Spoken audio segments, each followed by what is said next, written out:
구약 성경으로 제가 가진 성경 505면에 있습니다. 열왕기하 4장 1절에서 7절까지 말씀 한 절씩 교독하시고 7절은 합독하게 했습니다.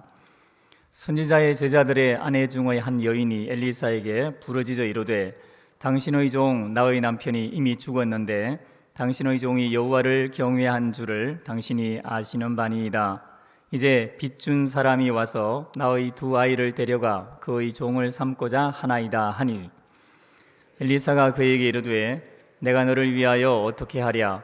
내 집에 무엇이 있는지 내게 말하라. 그가 이르되 계집종의 집에 기름 한 그릇 외에는 아무것도 없나이다 하니 이르되 너는 밖에 나가서 모든 이웃에게 그릇을 빌리라.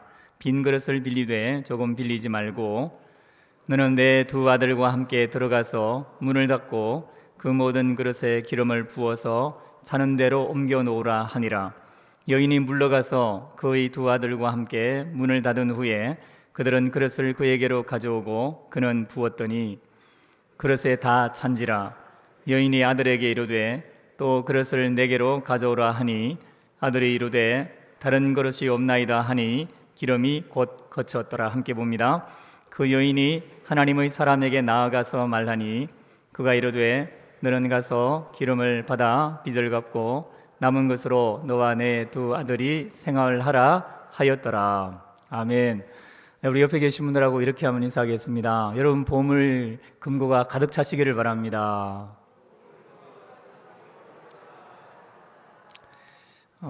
좀 지났지만 한 방송 매체에서 배우자의 비상금을 어디에 숨깁니까?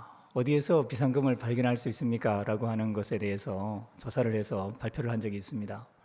제일 하수는 비상금을 집안 어느 곳에 숨긴다고 합니다. 그래서 배우자가 찾지 못할 만한 곳에 숨긴대요.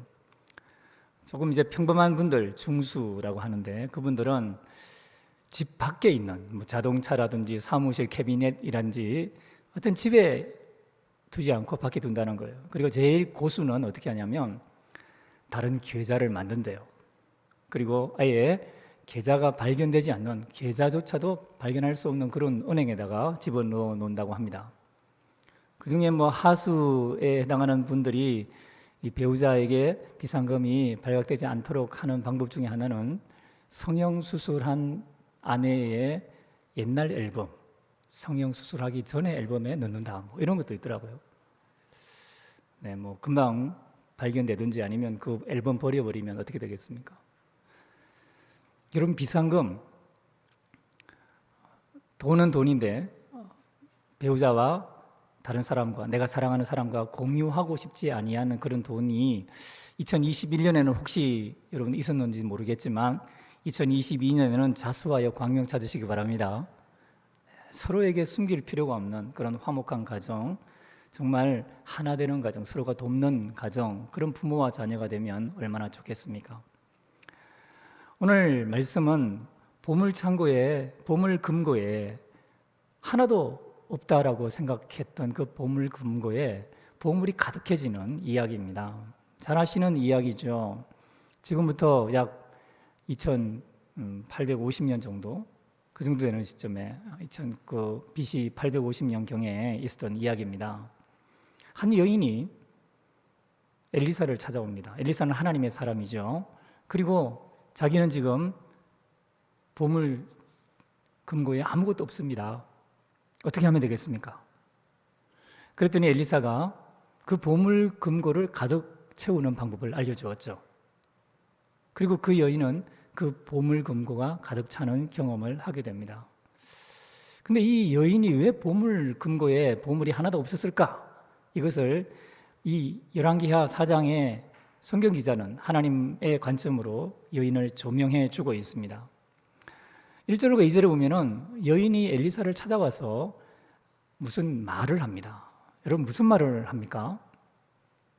그 내용을 들어보면 이 여인이 엘리사에게 간청을 했다 이렇게 표현을 했는데 그 대화의 내용을 그대로 한번 제가 읊어드릴 테니까 들어보십시오. 이게 도대체 엘리사에게 어떤 태도로 여인이 말을 하고 있는지.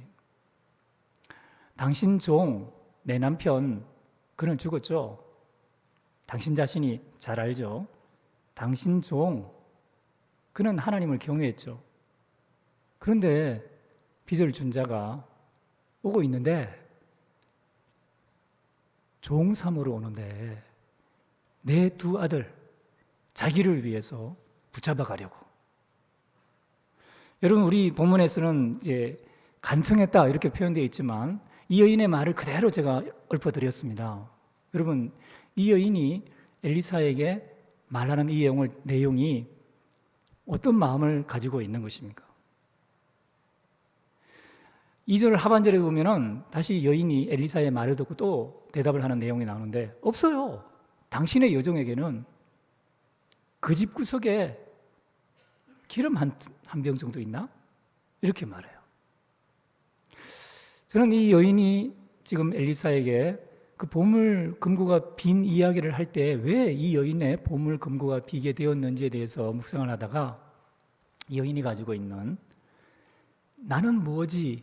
나 뭐지? 라고 하는 태도를 생각해 봤습니다. 자기 스스로를 종이라고 보죠. 여종, 계집종.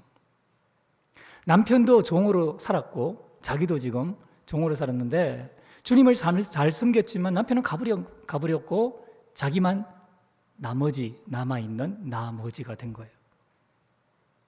그리고 남에 대해서는 남머지라고 말할 때 남은 빚을 찾으러 오는 사람, 그리고 그 급박한 상황 속에서 누군가에게 돈을 빌리려고 했을 텐데 이 여인에게는 그 누구도 돈을 빌려주지 않아서 자기 두 아들, 내 두 아들을 종 삼으려고 붙잡아 가려고 오는 그 빚을 준 사람에게 자기 두 아들조차 넘겨줘야만 하는 그런 남들, 어떻게 보면 참 냉담하고 어렵고 불우한 자기를 돕지 아니하는 그런 뭐지? 남을 배척하는 여인의 마음이 있지 않은가 보았습니다. 그리고 자기에게 남아있는 것은 나머지, 떨거지, 절망과 이제는 미래가 없는 그런 자신을 보고 있는 것을 생각해 봤습니다. 여러분, 이 여인의 보물창고가 왜 비게 되는지, 왜 이 여인의 보물 금고가 비게 되었는지 그 원인이 여기에 있지 않나 생각해 볼 수 있는 거죠. 사실 이 여인은 선지자의 생도의 아내입니다. 하나님을 아는 사람입니다. 근데 하나님은 이스라엘 백성을 하나님의 자녀로 삼았거든요. 우리가 알고 있는 로마서 8장에 뭐라고 말합니까? 우리가 다시는 무서워하는 종의 영을 받지 아니하고 양자의 영을 받았으므로 아빠, 아버지라고 부르시느니라. 이 여인도 이스라엘 백성이고 하나님의 자녀입니다. 그런데 하나님에 대해서, 하나님의 일에 대해서, 하나님의 사람에 대해서 이 여인이 말하고 있는 내용을 들어보면 이 여인은 스스로를 종으로 생각하고 있습니다. 여전히 종으로 자기를 바라보고 있고, 그리고 다른 사람도 자기를 종 삼으려고, 자기 자녀들까지도 종으로 삼으려고 하는 사람들로 바라봅니다. 그리고 자신의 미래는 이제는 아무것도 남지 않는 떨거지 같은 인생이다, 이렇게 생각하는 거죠. 2021년을 여러분 돌아보시면서 또 지금까지 삶을 돌아보면서 우리의 보물 금고가 왜 비었는지, 혹시 우리는 양자의 영을 받았음에도 불구하고 무서워하는 종의 영을 받은 사람처럼 계집종이다, 종이다, 하나님을 위해서 했던 모든 일들조차도 종으로, 노예로 살아온 것이다. 사람들이 나를 대할 때도 경쟁관계, 나를 어떻게 하면 내게 있는 것을 빼앗아 가서 나를 종 삼으려고 하는 그런 존재로 바라보고 있지 않는가, 여러분 생각해 봐야 됩니다. 여인은 그랬어요. 근데 하나님이 이 여인을 그렇게 보지 않죠. 1절에 보면 선지자의 생도의 아내다라고 했는데, 그 생도라는, 선지자의 생도라고 하는 말, 우리말에서는 이게 선생의 도를 배우는 제자, 이 정도로 말할 수 있잖아요. 그런데 원문에 보면 선지자의 아들들이라고 나옵니다. 선지자가 함께 바라보는 그 형제를 바라보는 관점이죠. 아들처럼 취급합니다. 왜? 하나님의 아들을 삼으셨기 때문이죠. 하나님의 자녀이기 때문이죠. 그러니까 선지자는 자기 종으로 이 아들을 대한 게 아니에요. 하나님의 자녀로 대했습니다. 그리고 그 선지생도의 아내 역시 마찬가지입니다. 여러분, 자기가 끔찍하게 아끼는 아들의 아내면 며느리요, 딸이에요. 선지자는 이 여인을 딸로 봅니다. 그래서 1절에 그 선지생도의 아내가 와서 엘리사에게 말했을 때 그 여인에게 엘리사가 뭐라고 말하냐면, 뭘 줄까 너에게? 나에게 말해봐. 너 가진 게 뭐지? 너 그 집에 내게 있는 게 뭐야? 마치 결혼해서 멀리 시집간 딸이 어렵고 힘든 상황에 눈물을 흘리며 와서 친정 아버지에게 자기의 어려움을 토로할 때 아버지의 마음처럼, 선지자는 지금 그 여인을 향해서 내가 너에게 뭘 해주면 좋겠니? 너 보물 금고에 다 비었다면 무엇이 필요하? 너에게 있는 걸 내가 어떻게 하면 도와줄 수 있겠니? 묻고 있는 하나님 아버지의 마음으로 지금 이 여인을 대하는 것입니다. 여러분, 이 여인이 이 마음을 깨닫지를 못해요. 그래서 없어요. 당신의 계집종에게는 아무것도 없어요. 뭐 기름 한 병 있나요? 이렇게 말을 해요. 여러분, 하나님은, 선지자는 이 여인을 딸로, 눈에 넣어도 아프지 않는 딸로, 걸음 하나라도 잘못 디디면 혹시라도 다칠까 봐 금이야 옥이야 키운 그 딸로 바라보는데, 선지생도의 아내인 이 여인은 자기를 계집종으로 또 말하는 거죠. 그래서 하나님이 그 여인의 그 인식 수준에 맞추어서 말합니다. 명령을 하십니다. 선지자를 통해서 명령하듯이 그녀가 살 길을, 그 보물 금고가 채워지는 방법을 알려줍니다. 가라, 빌려라. 너의 빈 그릇을 빌리는데 이웃들에게 빈 그릇을 빌려라. 그리고 너와 내 아들이 방에 들어가서 그 문을 걸어 잠그고 그 기름을 빈 그릇, 많이 빌려온 그 빈 그릇에, 조금 빌리지 않은 그 빈 그릇에다가 담아라. 그래서 그 여인이 선지자가 명령한 대로, 여러분, 선지자가 명령하는 것을 지키도록 훈련받았고 윤리적으로 교육받았고 그렇게 율법 아래 살아왔기 때문에 선지자가 명령한 것은 지켜야 된다라고 생각하는 여인은 그렇게 하는 거예요. 아버지가 나를 사랑해서 하늘 창고를 열고 내 보물 금고에 하늘의 보물을 부어주겠다라는 그 믿음이 없지만, 단지 선지자가 자기의 주인으로서 종에게, 계집종에게 명령하는 걸 듣는 그 윤리적인, 이 세상의 법칙을 따르는 어떤 윤리적인 기준을 통해서라도 하나님이 복을 주기를 원했고, 그 여인이 그 상황 속에서 순종하는 거죠. 하나님은 말하기를 원했습니다. 나는 뭐지? 너에게 난 뭐지? 남은 뭐지? 남은 너에게 빚을 빌려주고 다시 종 삼으려는 사람이 아니라 그래도 너에게 빚을 빌려준 사람 아니냐? 그리고 네가 지금 모든 사람들, 모든 이웃들에게 가서 문을 두드려서 빈 그릇을 빌릴 때 너는 이제 그 이웃이 너에게 누구인지, 남이 뭔지를 알게 해줄 거야. 여러분, 이 여인이 빌려온 그 빈 그릇은 보물 금고가 되는 거예요. 하늘의 보물을 담는 금고가 되는 거죠. 그리고 그 여인이 그대로 순종합니다. 그 여인의 보물 금고가 하늘 보물로 가득 채워집니다. 놀라운 일이 일어납니다. 이 여인이 자기는 계집종으로 생각하고, 나는 뭐지? 나는 이제 어떻게 살아가지? 남편은 자기가 알지 못하는 신앙 세계 속에서 하나님을 위해 살다가 그냥 죽어버렸고, 나만 남았는데, 남은 나를 종 삼으려고 하는 것 같고, 내 아이들까지 종으로 삼으려 하는 것 같은데, 이 나머지 떨거지 같은 인생이 나는 뭐지? 라고 생각했던 그 인식이 바뀌는 거예요.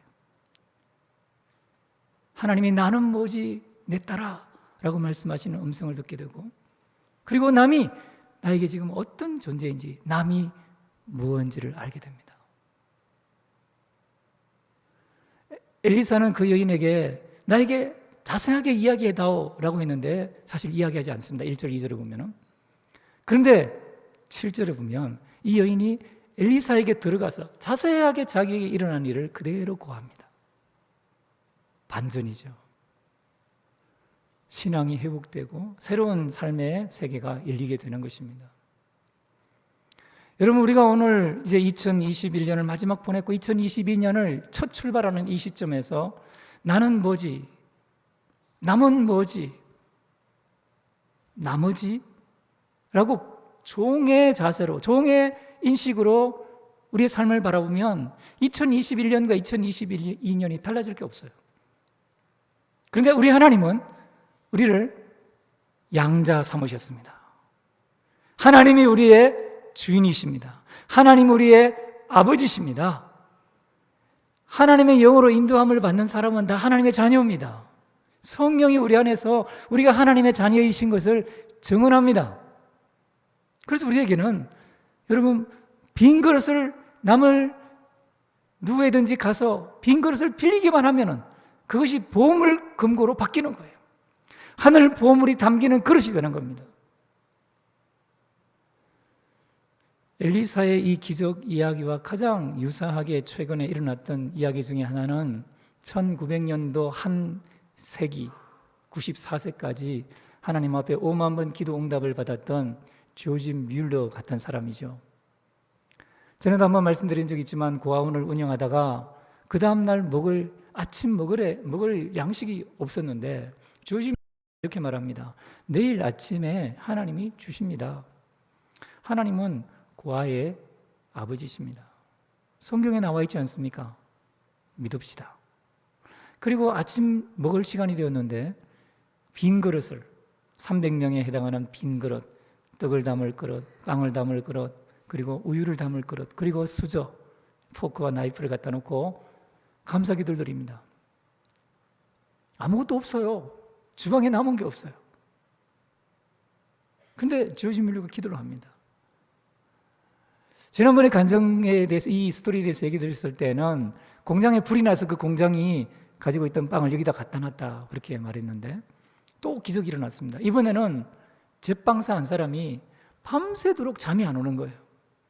그리고 자기가 가지고 있는 이 제빵 기술을 조지 뮬러가 운영하는 그 고아원에 있는 아이들을 먹일 빵을 만들기 위해서 사용해야 되겠다. 내가 내일 아침 먹을 양식을 준비하지 않고는 잠을 잘 수가 없다는 감동이 옵니다.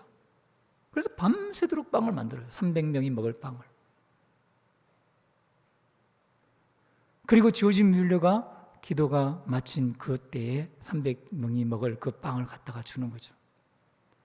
그리고 옆을 지나던 우유 장수가 있었는데 그 우유 장수가 우유를 가득 싣고 가다가 그 수레가 고장이 납니다. 움직일 수가 없어요. 그 당시는 우유를 오래 보관할 수 없는 때이기 때문에 더 이상 오래 두면 우유가 다 상하는 거예요. 그래서 보니까 마침 조지 뮬러의 고아원이 있는 거예요. 그래서 이 우유를 버릴 수는 없고 그 우유를 300명이 먹을 수 있도록 가져다 주는 거죠. 여러분, 우리는 이중 국적을 가지고 삽니다. 우리는 이 땅에 살지만 나그네고 영원한 천국 백성이며 아직도 하나님이 우리 삶의 주인으로 또 주구원자로 우리의 아버지로 다스리고 계십니다. 그런데 우리를 나머지, 그 남은 뭐지? 나머지라고 인식하지 마십시오. 하나님의 음성을 들으세요. 나는 뭐지?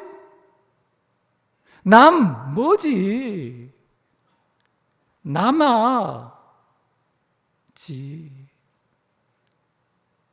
남아있지 않냐? 여러분에게 생명이 있습니다. 우리에게 재능이 있습니다. 내가 함께 살아가는 가족이 있습니다. 이웃이 있습니다. 우리 교회가 있습니다.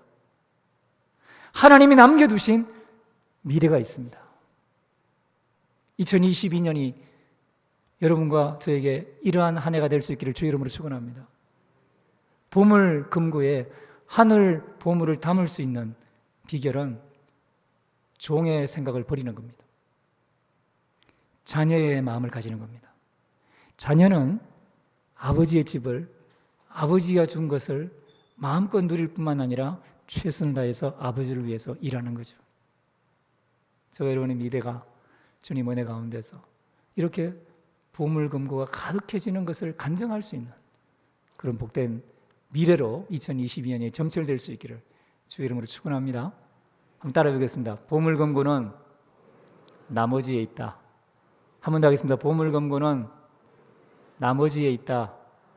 옆에 있는 분들하고 한번 인사해 볼게요. 보물금고는 나머지에 있습니다. 기도하겠습니다. 하나님 아버지, 우리에게 나 뭐지라는 생각보다 주님의 나 뭐지라는 말씀을 듣게 하시고 남